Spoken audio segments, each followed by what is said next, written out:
Alrighty. Bye. Okay. So, I'm gonna go ahead and let the, actually, I shouldn't do that. I'll let it run.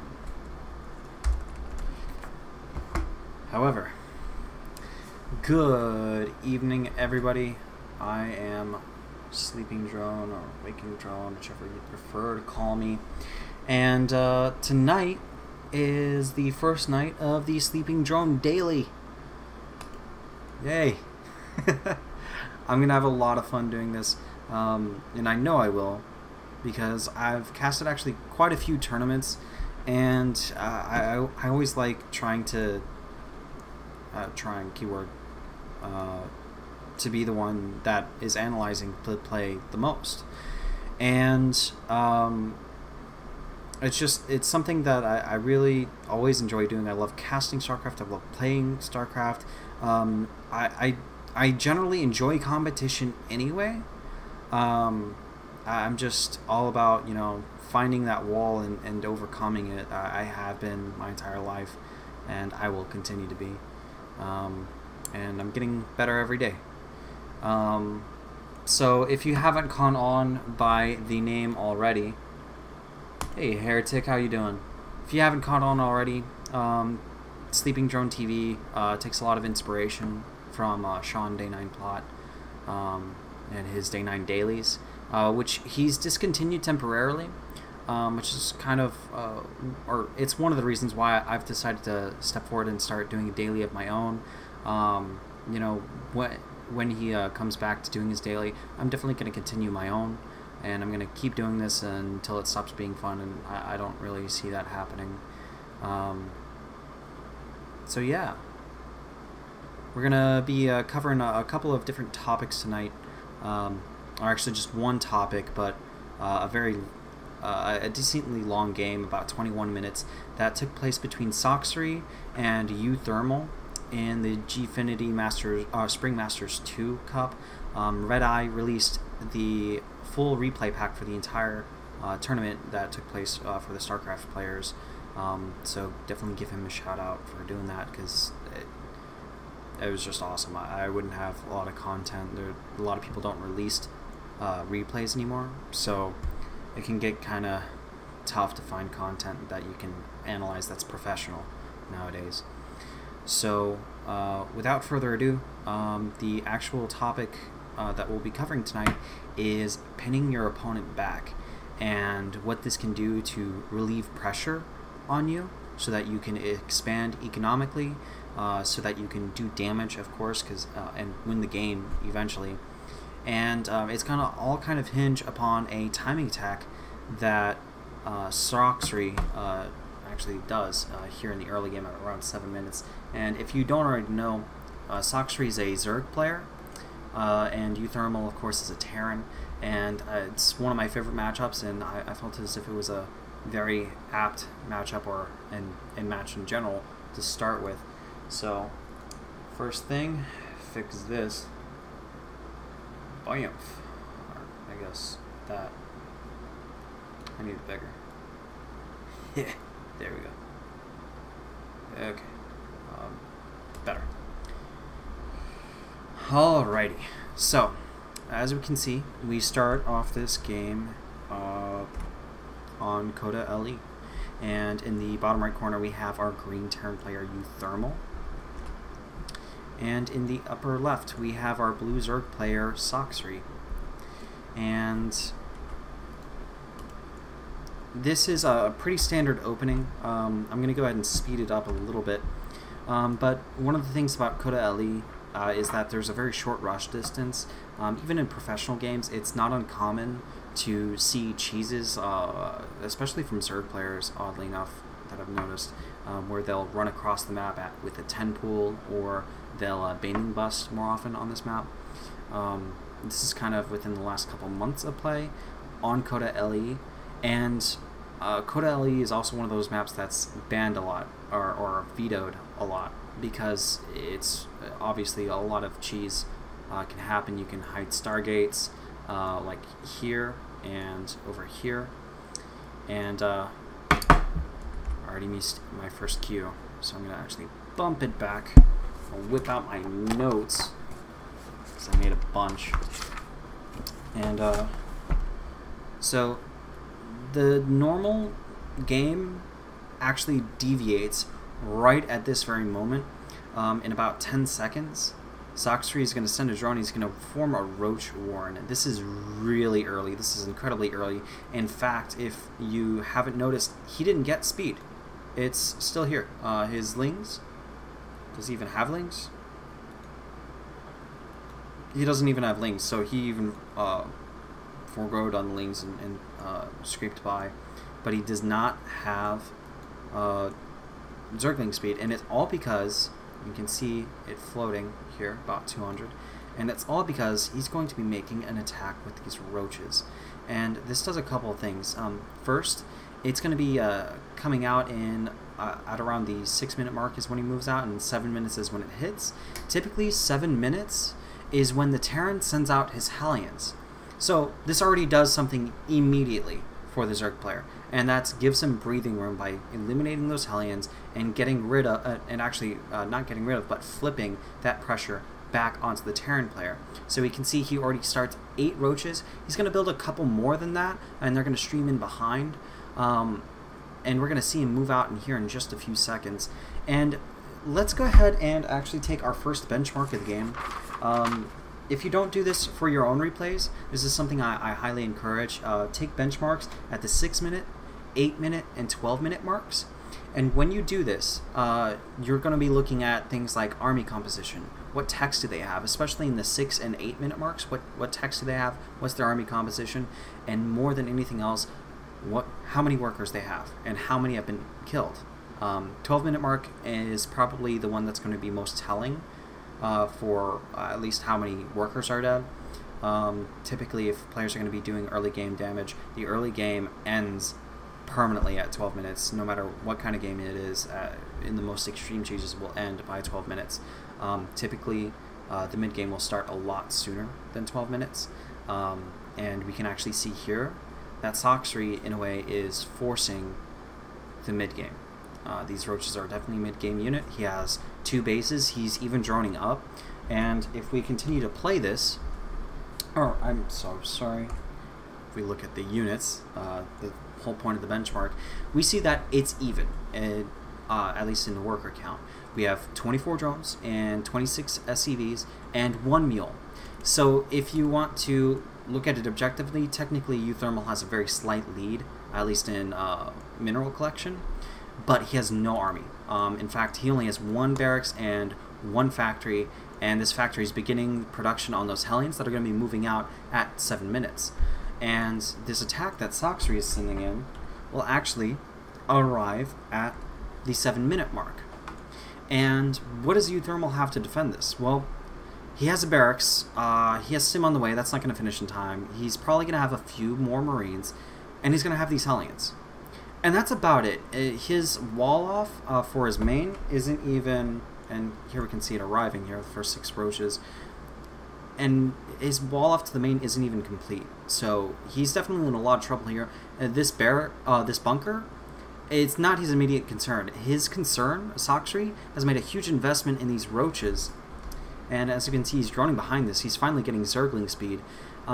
His idea is that since he's made this huge investment, he needs to do damage. And he does, in fact. He's already killed 12 SCVs right from the get-go. He's busted down this front wall. He's in this natural, and he's pinning his opponent back. Euthermal isn't out on the field with his Hellions. His Hellions are alive magically, or not magically, but thankfully. And he's not going to be making any of these attacks. There's no pressure on Sox3, which is why he can get away with getting his 3rd, right? Getting 2 more queens, finally getting his metabolic boost, and droning. He's doing the thing that every Zerg loves, and he's droning. He's fully saturated on his natural, he's fully saturated on his main, he has 2 gas. He's getting these Evo chambers because he's going to be flush on gas here very soon. By the time he's finished, he can get +1/+1 for his roaches or his Zerglings. And so, like, we can see that him getting these 2 gas, Him making this attack opens up a lot of options just because this attack, he's not committing anything else to it. Once this attack is done, it's done. It's dead. He's never going to replace these roaches, at least not for this attack. And so he gets to play around back home and build whatever the hell he wants. And these Widow Mines are kind of what the linchpin of Euthermal's defense is. They were previously up here on this ramp here, and now they're down here preventing any reinforcements that aren't coming to come in. And these Marauders are exactly what Euthermal needed to counter the roaches.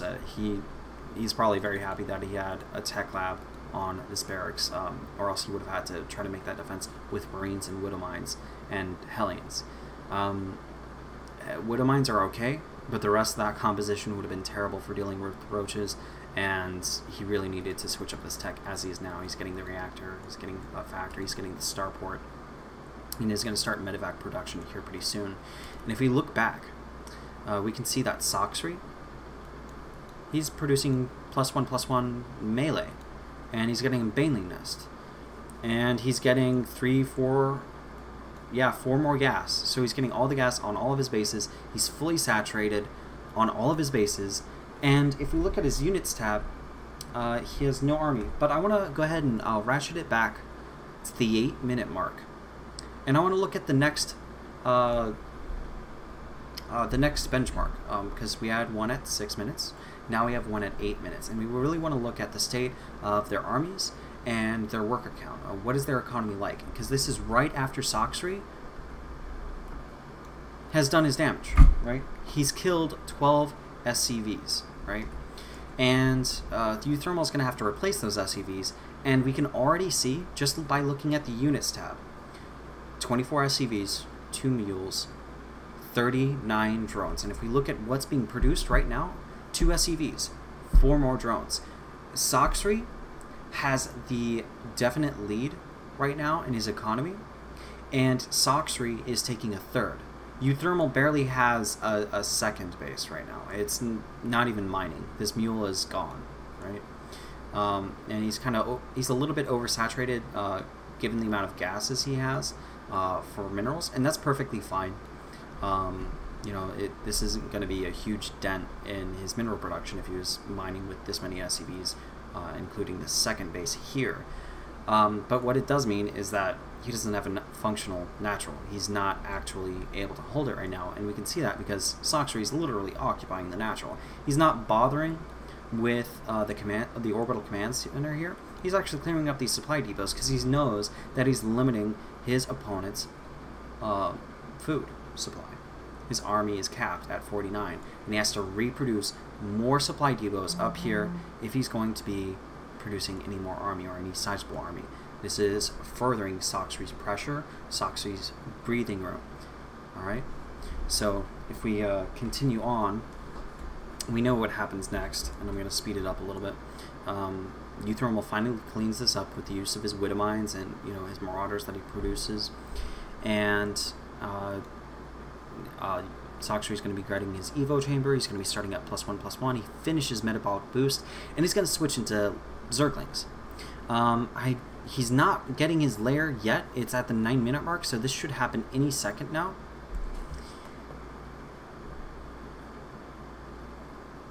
And yeah, so we're going to go into cruise mode here. There's not a lot that happens, and I mean, this creep spread, Soxry is really good about keeping up on that. Typically, if Zerg wants to fight, they want to fight on creep, just because they're that much faster. They heal that a little bit more on creep, and this is something that isn't the case outside of creep. So right now they're a little bit slower. It's less pronounced because Soxry, of course, has speedlings. So with speedlings, it doesn't matter if you're fighting on creep or off creep. They're a little bit faster again on creep, but it's not the same difference as with slowlings on creep versus off creep. And this definitely increases the range at which these queens can fight out on the map and ensure map control. If banshees start coming out or if drops start coming out, these queens can be moved to answer that at any of the bases. Because first you want to connect your bases, then you want to expand out into the map towards your enemy. That way Zerg can ensure map control. And now that I'm done talking about that, a couple of key things have happened. First, this drop started. In fact, drops started at exactly 12 minutes in this game. They move out at 12 minutes, and this is the first of those drops by Euthermal. And Euthermal is doing to Soxri what Soxri did to Euthermal at the beginning of this game at 7 minutes. He's pinning his opponent back. Where are these links? They're all the way back in Soxri's main. They are far, far away from this third base that Euthermal needs. Euthermal suffered a lot of damage in the early game, and he needs to make up for that by producing SCVs, by getting more SCVs mining. And that's exactly what he's done. He's gone out here, he's taken his third base, and he's pinned his opponent back to give himself breathing room, because those Zerglings could have run right out and eliminated that third quite easily.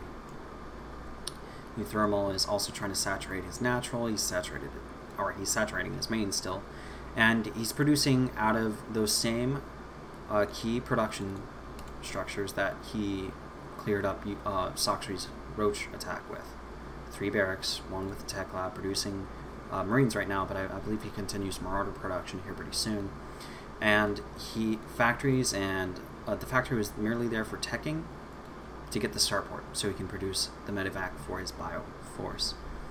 And we can see that he's getting the armory. Again, for tech options, he wants to get out of +1/+1, which is on the way for him.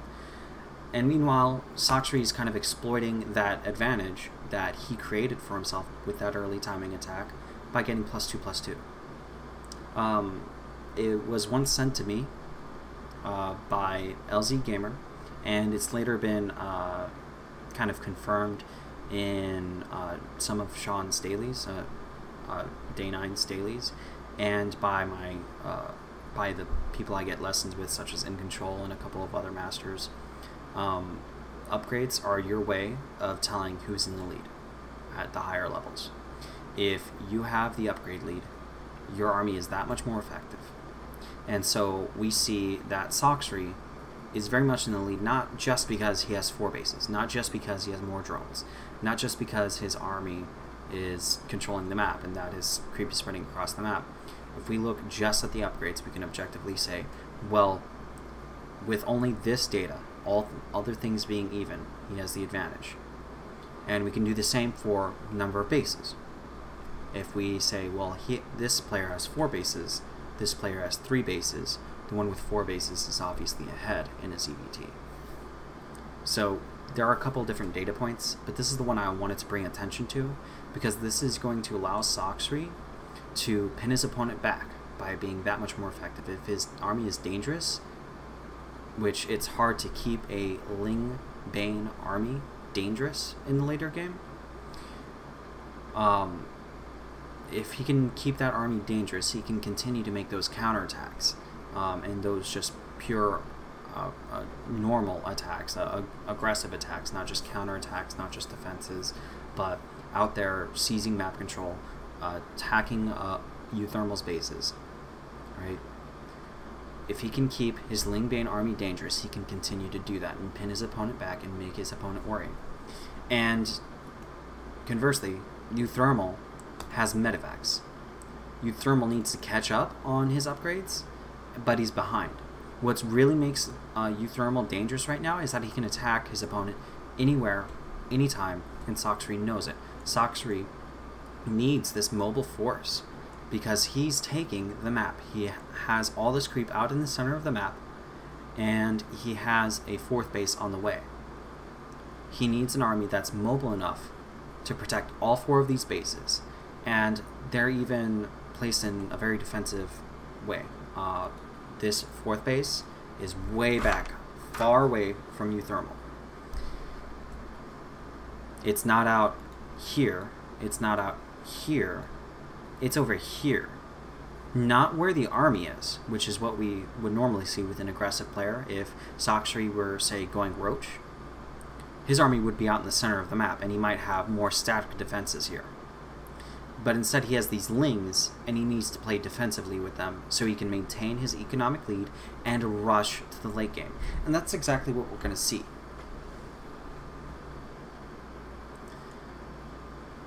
Here he is morphing in Banelings. He actually leaves part of this army behind because those Medivacs are still dangerous. And he's going to go and try to clean up this drop here. There aren't a lot more. We see here that Euthermal is splitting up his force. Again, applying pressure to Soxri to pin him back. Soxri is going to send his army all the way back to the 4th to defend it. Soxri actually gets in a counterattack here, and he stays dangerous, right? He stays dangerous. He's actually trying to pin Euthermal back, and there's this little battle of map control. Soxri is actually not going to end up losing this base. Euthermal's not going to end up losing this base because both players want to protect what's theirs. And of course, the natural, I guess, iteration of the Lingbane army is Muta. Again, he needs to stay mobile, he needs to stay dangerous, he needs that counterattack capability, because Lingbane on its own is very weak. You can get in some really great money shots against bio forces, such as what Euthermal has with Banelings, but things like these Hellions being added into the mix, or I should say Hellbats being added into the mix, they make it a little bit harder, and we can kind of understand why Euthermal, and we can see here Soxri's moving in for the engagement to try to get those money shots with the Banelings against the Bioforce. But we can kind of see why Euthermal didn't get more Marauders, which would have been equally as effective as at eating Baneling shots. These Hellbats are actually really effective against Zerglings, so not only can they soak up the damage, they can also stand up against the mass Zergling Baneling army. And we can see here the Muta's kind of diving into the back. And we can also see that Soxri is putting a lot of forward pressure onto Euthermal. Euthermal's stuck on 3 bases. He doesn't have map control, so he can't expand out. His opponent is literally at his doorstep with this creep and with his army. And he's even going for Hive Tech here. This Infestation Pit, he doesn't need the Infestors, and we won't see Infestors. He doesn't have the gas for Infestors. And we see this key engagement that's going to end up ending the game. But if this game had continued, Soxri would have finished it with Ultras or Broodlords. Some great hits against the SCVs.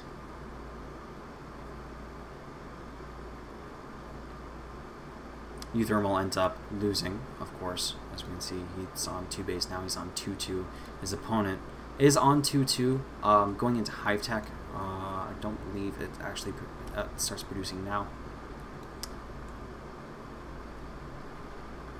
Euthermal manages to take his 3rd back temporarily, and that's great. And I'm actually going to pause here, because I know I went very quickly. Yeah, it's already at the 23-minute mark. And this is going to be an hour-long show with 2 parts. But I'm going to pause here, and I'm going to take a moment to see if anyone has any questions. So, fire away. I'd love to hear them if anyone has any. I'm actually going to switch. Oh, wrong one. There we go. So, does anyone have any questions? There's a little bit of delay in chat.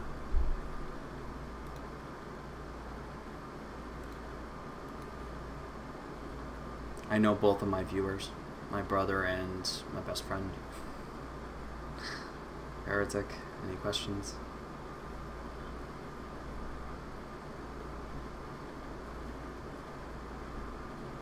No?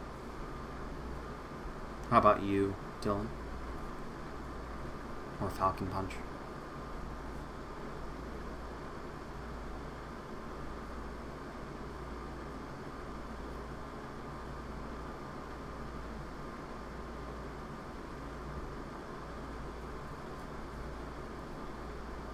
Alright, I'm going to assume then that no one has any questions. If I see any during the break, I'll definitely type in chat to answer. But I'm going to take a little bit of a break, not only to break it up for YouTube, but also to give my voice a rest and to prepare the next part of the analysis. We'll wrap up Game 1, and we'll take a look at Game 2 from the same group, or rather series, between Euthermal and Soxri. So